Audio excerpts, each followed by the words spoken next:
유월절이라고도 하는 무교절이 다가왔습니다.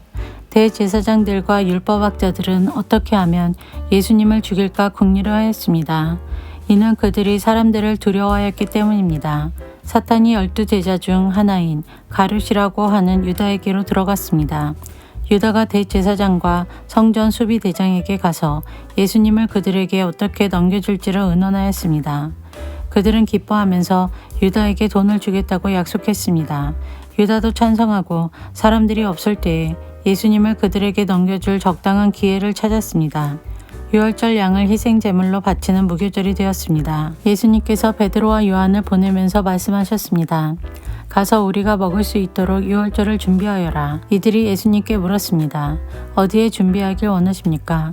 예수님께서 제자들에게 말씀하셨습니다. 보아라, 도시에 들어가면 물 항아리를 가지고 가는 사람을 만날 것이다. 그를 따라 그가 들어가는 집으로 들어가거라. 그리고 집주인에게 말하여라. 선생님께서 내 제자들과 함께 유월절 음식을 먹을 방이 어디냐고 물으셨습니다. 그러면 그 사람이 위층에 있는 정돈된 큰 방을 보여줄 것이다. 거기서 유월절을 준비하여라. 베드로와 요한이 가보니 모든 것이 예수님께서 말씀하신 그대로였습니다. 그들은 그곳에서 유월절을 준비하였습니다. 때가 되어 예수님께서 식사 자리에 앉으셨습니다. 그리고 제자들도 예수님과 함께 앉았습니다. 예수님께서 제자들에게 말씀하셨습니다.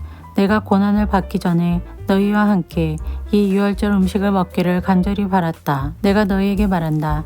유월절이 하나님 나라에서 이루어질 때까지 다시는 유월절 식사를 하지 않겠다. 예수님께서 잔을 받아서 감사기도를 드리고 말씀하셨습니다. 이 잔을 받아 너희들끼리 나누어 마셔라. 내가 너희에게 말한다.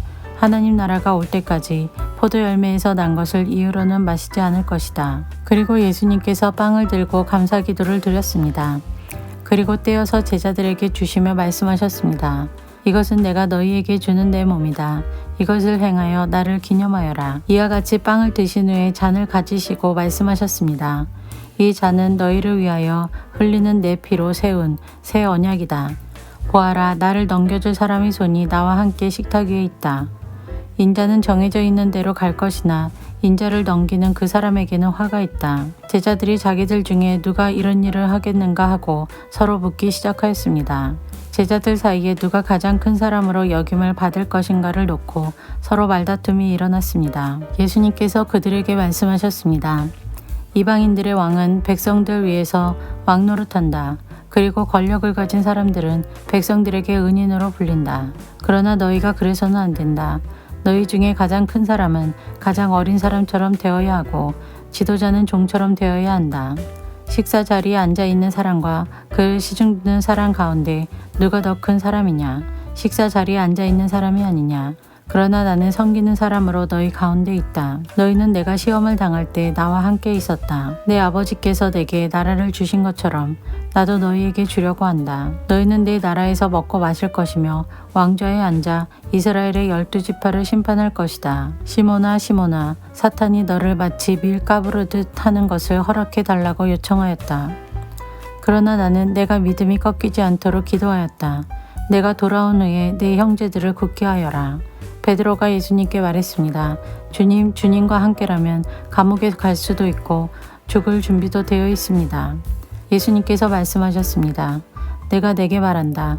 오늘 닭이 울기 전에 내가 3번씩이나 나를 모른다고 부인할 것이다. 예수님께서 제자들에게 말씀하셨습니다. 지갑이나 가방이나 신발이 없이 내가 너희를 보냈을 때 너희에게 부족한 것이 있었느냐? 그들이 대답했습니다. 아닙니다. 없었습니다. 예수님께서 제자들에게 말씀하셨습니다. 그러나 지금은 지갑이 있는 자는 지갑을 챙기라. 가방도 그렇게 하여라. 칼이 없으면 옷을 팔아서라도 사라. 내가 너희에게 말한다. 그는 마치 범죄자처럼 취급당했다고 쓰여진 말씀이 내게서 반드시 이루어져야 한다. 내게 대하여 쓰여진 것이 이제 이루어지고 있다. 제자들이 말했습니다. 보십시오. 주님, 여기에 칼 2개가 있습니다. 예수님께서 그것이면 충분하다라고 말씀하셨습니다. 예수님께서 예루살렘 밖으로 나가셔서 늘 하시던 대로 올리브산으로 가셨습니다. 제자들도 예수님을 뒤따라갔습니다. 그곳에 이르셔서 예수님께서 제자들에게 말씀하셨습니다. 시험에 들지 않게 기도하여라. 그리고 제자들을 떠나 돌을 던져 닿을 만한 곳에 가셔서 무릎을 꿇고 기도하셨습니다. 아버지, 만일 아버지의 뜻이라면 제게서 이 잔을 없애주십시오. 그러나 제 뜻대로 되게 하지 마시고 아버지의 뜻대로 이루어지게 하십시오. 그러자 하늘로부터 천사가 나타나 예수님께 힘을 북돋워 주었습니다. 예수님께서 고통스러워하시며 더 간절히 기도하셨습니다. 땀이 마치 핏방울처럼 땅에 떨어졌습니다. 예수님께서 기도하기를 마치시고 일어나 제자들에게 가셨습니다. 그리고 제자들이 슬픔에 지쳐 잠들어 있는 모습을 보셨습니다. 예수님은 그들에게 말씀하셨습니다. 왜 잠을 자고 있느냐? 일어나라. 그리고 시험에 들지 않게 기도하여라. 예수님께서 말씀하고 계실 때 사람들이 몰려왔습니다. 12 제자 가운데 하나이며 유다라고 불리는 사람이 사람들을 이끌고 왔습니다. 그리고 예수님께 입맞추려고 가까이 다가왔습니다. 그러나 예수님께서 유다에게 말씀하셨습니다. 유다야, 입맞춤으로 인자를 넘기느냐? 예수님 곁에 있던 사람들이 돌아가는 상황을 보고 예수님께 말했습니다.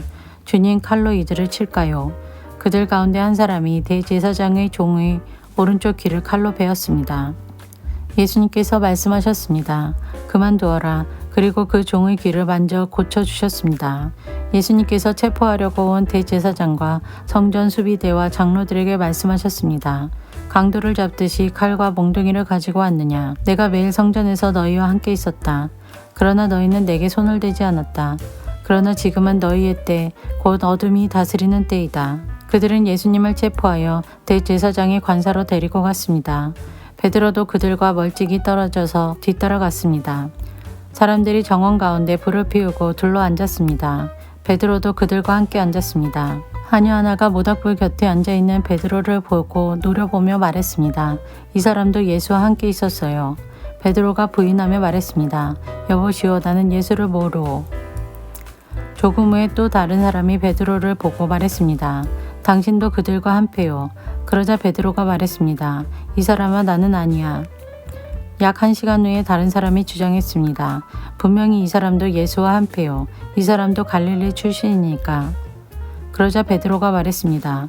여보시오, 나는 당신이 무슨 말을 하는지 알지 못하오. 베드로가 말하고 있을 때 닭이 울었습니다. 주께서 돌아서서 베드로를 보셨습니다. 베드로는 주께서 오늘 닭이 울기 전에 내가 나를 3번이나 모른다고 부인할 것이다 라고 하셨던 말씀이 기억났습니다. 그래서 베드로는 밖으로 나가서 몹시 울었습니다. 예수님을 지키던 사람들이 예수님을 모욕하고 놀렸습니다. 그들은 예수님의 눈을 가리고 물었습니다. 알아맞혀 보아라. 너를 때린 자가 누구냐? 그 사람들은 여러 가지 말로 예수님을 모독하였습니다.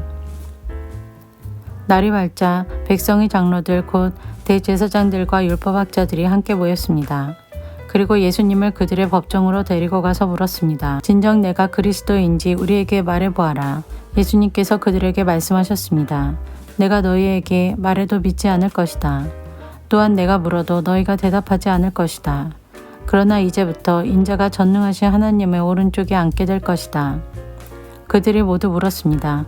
그러면 당신이 하나님의 아들이요? 예수님께서 그들에게 대답하셨습니다. 내가 그렇다고 너희가 말했다. 그들이 말했습니다. 우리에게 무슨 증거가 더 필요하겠는가? 우리가 직접 이 사람의 입에서 나오는 소리를 들었다.